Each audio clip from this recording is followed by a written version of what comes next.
الحقيقة أنا بستغرب جدا جدا جدا من الناس اللي بتحرم أهلها من حقهم في الميراث، والأكتر إن هما بيكونوا مفكرين إن هما كده ناصحين، إن هما كده الأذكى، إن هما كده الأقوى. والحقيقة إن أنت بتخسر دنيتك وآخرتك. الناس دي بتفتكر إنك لما تاخد الأرض أو تمنع أختك أو تمنع مرات أخوك أو حتى والدتك من الميراث إن أنت كده بتكون كسبت، إن أنت كده أذكى، إن أنت كده أقوى. بس في الحقيقة إن أنت بتخصم من رصيدك عند ربنا في الدنيا وفي الآخرة. وأنا مش محتاجة أقول لكم، بس معروف ومفهوم جدا إن اللي بياكل حق الناس حتى لو الناس دي من لحمه ودمه ربنا بيحاسبه حساب صعب. ولو ركزت شوية هتلاقي إن الظلم ده عمره ما بيعدي بسهولة. البيت اللي بيتبني على ظلم بيتخرب.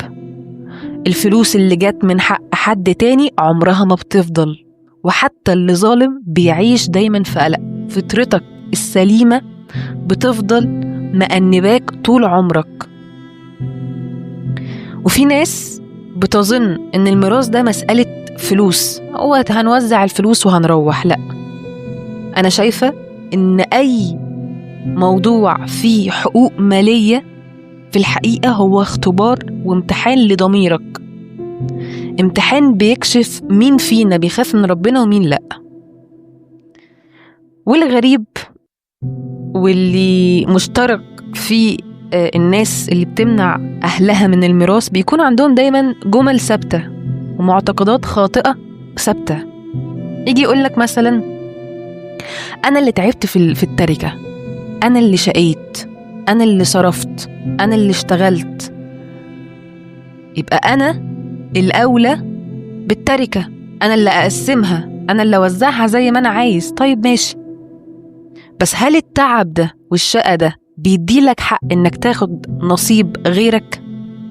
ربنا سبحانه وتعالى هو اللي قسم الأرزاق والميراث بنفسه، ما سابهاش لأي بشر يعدل فيها. أنت متخيل حجم الجرأة إنك تتجرأ على قوانين ربنا سبحانه وتعالى في تقسيم أمواله؟ إحنا كده كده ملناش فلوس في الأرض، إحنا كده كده الفلوس اللي إحنا بنملكها مش بتاعتنا. ربنا رزقك، وربنا هو اللي يقسم الفلوس اللي رزقك بيها بعد وفاتك وبعد موتك. مش انت اللي تتحكم فيها، مش انت اللي تختار مين يورث ومين لأ، لأن ده مش حقك. وفي ناس كتير بيبقى عندهم معتقدات تانية، والحقيقة ان المعتقدات دي بتكون منتشرة اكتر في الأرياف. لما البنت بتتجوز يقولك ان خلاص البنت اتجوزت، هي ملهاش انها تورث، وبينسى ان الجواز هو مش بديل عن الميراث. الجواز عقد ما بين زوج وزوجة، والميراث حق شرعي بين الأولاد والأهل، مفيش أي علاقة ما بينهم. والحقيقة طالما جبنا سيرة الموضوع، إن اللي بيحصل في الأرياف تحديدا حاجة مؤلمة جدا، مش بس لأن في ظلم، لكن لأن الظلم بقى عادي. الناس تشوف إن البنت اتمنعت من حقها في الميراث، يعاتبوها هي يحطوا اللوم عليها. يا بنتي خليكي ساكتة عشان العيلة ما تتفرقش. طب ما أخوها اللي ظلمها، طب ابن عمها هو اللي ظلمها، هو اللي فرق العيلة مش هي.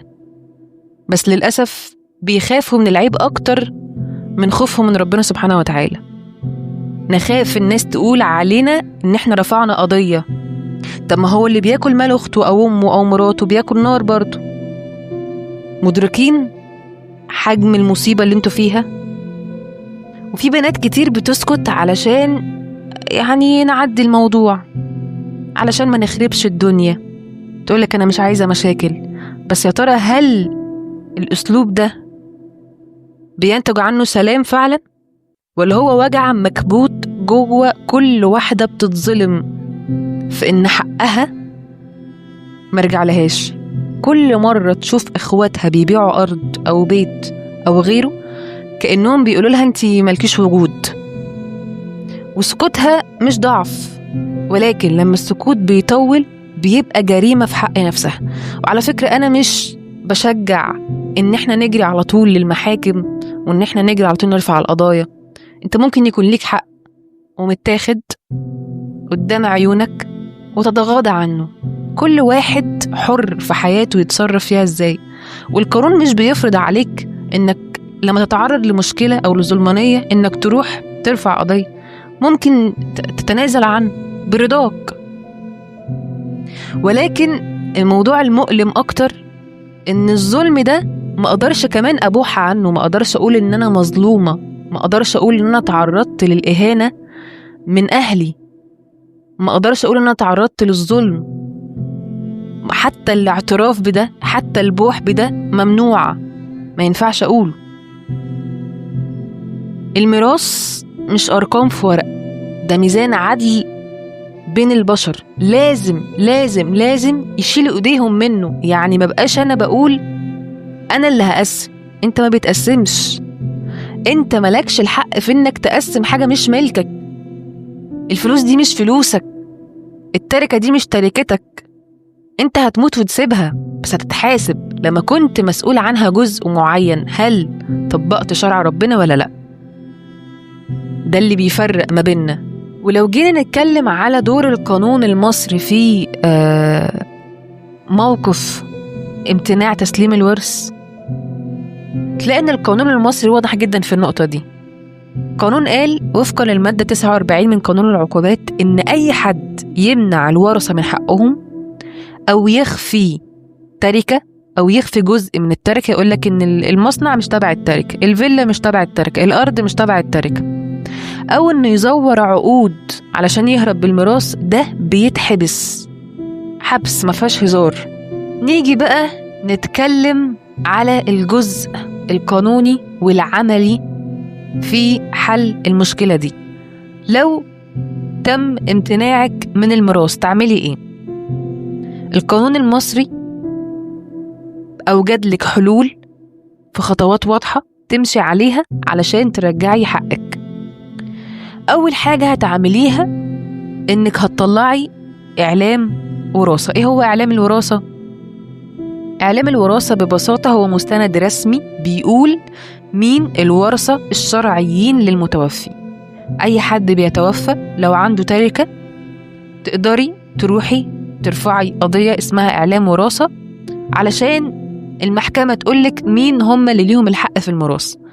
فاعلام الوراثة بيقولك مين ليهم الحق في الميراث، بس مش بيوزع تركة، لان ده برضو مفهوم خاطئ عن اعلام الوراثة. اعلام الوراثة تاني بأكد هي ورقة بتوضح لك مين هم الورثة الشرعيين، ولكن مش بتوزع تركة، ملهاش علاقة أصلا بالتركة اللي عند المتوفي قد إيه، أو عنده أراضي عنده بيوت، ملهاش علاقة خالص بالموضوع ده. طيب اعلام الوراثة بتقدمي عليه أو بتقدم عليه في محكمة الأسرة اللي تابع ليها محل إقامة المتوفي. محل إقامته اللي في البطاقة بتروحي لمحكمة الأسرة اللي في نفس المنطقة، مينفعش ترفعي إعلام الوراثة في منطقة تانية، لازم تكون في نفس محل إقامة المتوفي. وبيكون معاكي شهادة الوفاة، بطاقتك، شهادة ميلادك، وأي ورق يثبت صلتك بالمتوفي. وكمان لازم تحطي شهادات ميلاد كل أقارب المتوفي اللي ليهم الحق في الميراث، يعني تحطي شهادات ميلاد إخواتك أو اللي ليهم الحق في الميراث. وتخلي بالك كويس جدا إن انت لو ما عملتيش الخطوة دي فانت يعتبر بتزوري في أوراق الرسمية، لأنك بتقولي إن مفيش حد بيورث أو ليه الحق في الورث غيري. فلازم تكوني كاتبة في إعلام الوراثة اللي انت بتعمليه كل أسماء الورثة الشرعيين للمتوفي، لازم، وتحطي الأوراق اللي تثبت إن هم ليهم صلة قرابة بالمتوفي. بعد ما بتعملي إعلام الوراثة إنك بترفعي القضية وبتأيديها في المحكمة، بتاخدي ميعاد جلسة قبلها. محضرين المحكمة بيروحوا للورثة اللي انت كتبتي أسمائهم في إعلام الوراثة وبيروحوا يعلنوهم، يقولوا لهم إن في حد من الورثة عمل إعلام الوراثة وإن في جلسة اتحددت هتبقى يوم كذا. فمن باب إن هم يعرفوهم إن في جلسة لازم الإجراء ده يحصل، الإعلان. في الجلسة القاضي بيسمع الشهود، بيكون معاكي 2 شهود رجالة أو راجل وامرأتين. القاضي بيسمع الشهود وبعدها بيصدر حكم بإعلام الوراثة. الورقة اللي انت هتاخديها بعدين هي دي الأساس اللي هتبني عليها كل الخطوات الجاية. ايه الخطوات الجاية بعد ما تكوني استخرجتي إعلام الوراثة وقلتلك ازاي؟ تبدأي تجمعي بيانات التركة. لازم تعرفي الميراث ده عبارة عن ايه بالظبط. هل هو أرض زراعية؟ هل هو بيت أو شقق؟ هل هو أرصدة في البنك؟ عربيات أو ممتلكات تانية؟ كل ده بيقع تحت مسمى التركة. هي دي التركة. لازم يكون عندك ما يثبت وجودها، عقود بقى، فواتير، حتى شهود، أي شكل من أشكال الإثبات على وجود التركة دي. طيب بعد إعلام الوراثة وبعد إثبات التركة، لو الورثة رفضوا إن هم يسلموكي حقك، ساعتها بيكون عندك اختيارين: يا إما تروحي المكتب محامي مختص في قضايا الميراث، يا إما بنفسك تقدمي بلاغ في اسم الشرطة ضد الشخص اللي منعك من تسليم الورثة أو التركة. البلاغ ده بيكون اسمه محضر امتناع عن تسليم الميراث، وبيتحرر تحت رقم جنحة مباشرة، رقم قضية بتاخديه، وبتتابعي في المحكمة برقم القضية اللي معاكي. بعدين بيتم التحقيق فعلا هل في تركة وإن حد من الورثة الشرعيين منعوكي ولا لأ. بعدين لو النيابة لقت إن في منع متعمد، التحريات توصلت إن في منع متعمد، بيتعمل جنحة طبقا للمادة رقم 49 من قانون العقوبات المصري. يعني المحضر بيتحول لقضية بتبقى قدام المحكمة، الشخص اللي منعك من الميراث بيتحاكم بحبس لمدة لا تقل عن سنة وغرامة من 20,000 جنيه ل 100,000 جنيه. طيب الإجراء ده إجراء جنائي، إنك رفعتي قضية أو عملتي محضر في الاسم، ده إجراء جنائي. ممكن كمان في نفس الوقت القانون بيديلك الحق إنك ترفعي دعوة اسمها دعوة اسمة. إيه دعوة الاسمة؟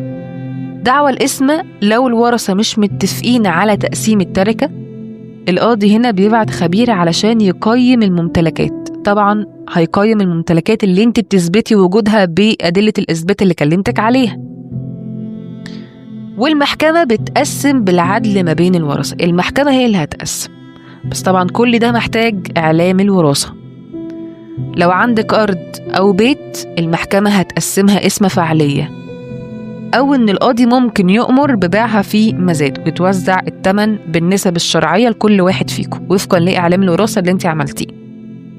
طيب لو في تزوير أو إخفاء للممتلكات، ساعات ممكن يكون في حد مزور عقد بيع باسم المتوفي قبل ما يموت، أو مخبي ورق أي حاجة من التركة، أرض أو بيت، ساعتها لازم يتعمل بلاغ رسمي بالتزوير أو الإخفاء في النيابة العامة. ده ممكن يحول الموضوع لقضية جنائية كبيرة لو في تزوير أو إخفاء للممتلكات. بعد ما القاضي بيصدر الحكم النهائي، الوريث اللي هو حضرتك أو حضرتك اللي كسبت القضية بتروح لمصلحة التنفيذ أو الشهر العقاري على حسب نوع التركة، وبتبدأ تستلم نصيبك رسمي بموجب الحكم اللي معاك. لو الطرف التاني رفض التنفيذ، ساعتها المحكمة ممكن تبعت له إنذار رسمي، ولو استمر في الرفض بيتعرض لعقوبة جنائية كبيرة جدا وفورية. في نقطة مهمة كمان عايزة أوضحها لك: التنازل بالإكراه بالباطل. بنسمع إن في بنات كتير مضت على ورق التنازل عن الميراث، بس كانت تحت تهديد أو تحت الضغط، أو إنها مش فاهمة الورقة دي فيها إيه. القانون برضو بيحميكي وبيديلك الحق إنك تطعني على التنازل ده، وبيبطل ما فيه لو تم اكتشاف إنك كنتي بتمضي على الورقة أو التنازل دي تحت التهديد أو الضغط. ببساطة كده، وفي نهاية الفيديو، لو أي حد منعك أو منعك من الميراث، ما تسكتوش على حقكم. السكوت مش أخلاق ولا تضحية، السكوت بيسمح للظلم إن هو يكبر. القانون بيحمي كل شخص بيتعرض للظلم بهدوء ومن غير صدام، بس بيرجع لك حقك، لأن اللي بيظلمك مش هيقف غير لما يحس إن في قانون بيقف له بالمرصاد. الظلم وحش جدا، بس اللي أوحش منه إنك تسكت على حقك أو إنك ترضى إن أنت تتظلم.